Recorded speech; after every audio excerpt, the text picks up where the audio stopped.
The sophomore album from the British indie ambient psychedelic group Glass Animals followed 2 years after their underappreciated and practically undiscovered album Zabba, an album that was steeped in psychedelic sounds that offered up a delightfully pleasant album but often suffered from lack of lyrical depth and at times was lyrically skeletal. The group seems to have taken this in their stride and opted for something completely different with this new album of theirs entitled How to Be a Human Being, an album which has a little more ambition lyrically and sees a complete shift in sound from the 4-piece. Thematically, all of the 11 tracks on this album work as mini vignettes as to represent the people featured on the album cover, a severe diversion away from their previous record and one I do praise for its ambition and the group's desire to try something completely different from their first record. The large body of this album deals with relationships and for the most part they're all pretty messy and destructive with very few hints that things will ever improve. Pork Soda is your atypical story of love being at its most frivolous and charming in its early days, but as time has gone by, the spark has dissipated and things just seem to be continuing on a decline despite pleas from the protagonist to return to how things used to be. The Other Side of Paradise reads as one person's love interest leaving in order to make a name for themselves and achieve new heights of fame and recognition, ultimately forgetting about our lead and fails to rekindle their relationship despite the attempts he makes. And Take a Slice comes off as someone who doesn't seem to want to settle down with one person, comparing lovers to that of food and asking, why settle for a single slice when I can have the whole pie?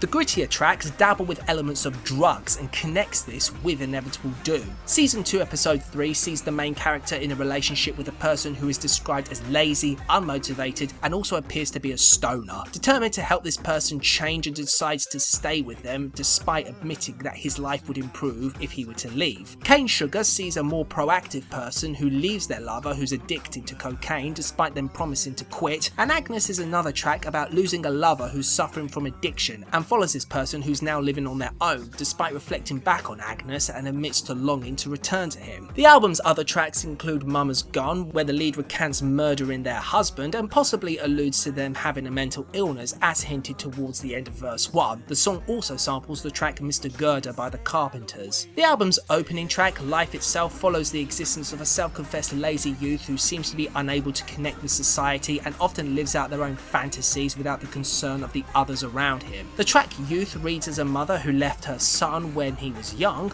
apparently for the child's benefit, wishing the best for him, and despite not being there in the physical, she is there in the spiritual form. The penultimate track, Populum Street, sees our leads recanting memories of a woman who would often have affairs with other men, and now at a much older age, he finds himself having relations with the same woman and claims that this has made a man out of him. And finally, the track Pre-Made Sandwiches, which clocks in at just 36 seconds, is a distorted spoken piece about health obsession and the overload of having the likes of superfoods and their health benefits stuffed in our faces. Musically, this project is also a major departure from the last album. Where Zabba was heavily drenched in the psychedelic and ambient genres, this album veers into a more indie sound with more of an emphasis on organic instrumentation and less so on synthetic sounds, even going as far as to introducing an oriental vibe to the album. It's highly noticeable on the album's opener Life Itself with the terrific array of percussion instruments and has a great chorus to boot. Youth also has a similar vibe going on, with the percussion taking a little more of a backseat and letting the guitars have a bit more prominence. The closing track Agnes decreases the energy slightly, harkening back slightly to the psychedelic sounds of the first album but still containing the oriental vibe and including some additional sounds such as a slide whistle effect and high-pitched plinking piano keys. Other highlights include the flute inclusion on Mama's Gun. Pork Soda has a great beat, bass groove and harmonisation of both vocals and instruments. The electronic sounds of Season 2 Episode 3 blend nicely with the synth keyboard melody and don't feel annoying or obnoxious at all, and the heavy delivery of percussion and distortion of the guitars gives the song Take a Slice a murky quality that explodes into a noisy chorus that gives the track extra dynamic. Some of the areas of the album that don't do much for me are The Other Side of Paradise, where the percussion does feel a little too sharp and the inclusion of the high-pitched whine at the beginning does grate on my nerves, and as the longest track on the album, I do feel that it could have been cut shorter. Pre-Made Sandwiches is entirely undecipherable and adds nothing to the album, and Cane Sugar is not only underwritten since songs of a similar nature feel more fleshed out and tangible, but the vocals are annoying at points and the instrumentation doesn't have much dynamic to it and feels pretty thin and empty. Overall, Glass Animals still remains a very obscure group in terms of their standing in music today, but that's not a bad thing for a group who aren't churning out tracks that are meant to be commercially viable. There's definitely a a foundation for the group to continue growing and delivering interesting albums, and this is another one of those. I definitely feel that it's on par with their first release, and the group has room for improvement. A more consistent sound, a more focus and consistency in songwriting and delivery, and the group have the potential to do something great. Overall, I score this album a 73 out of 100.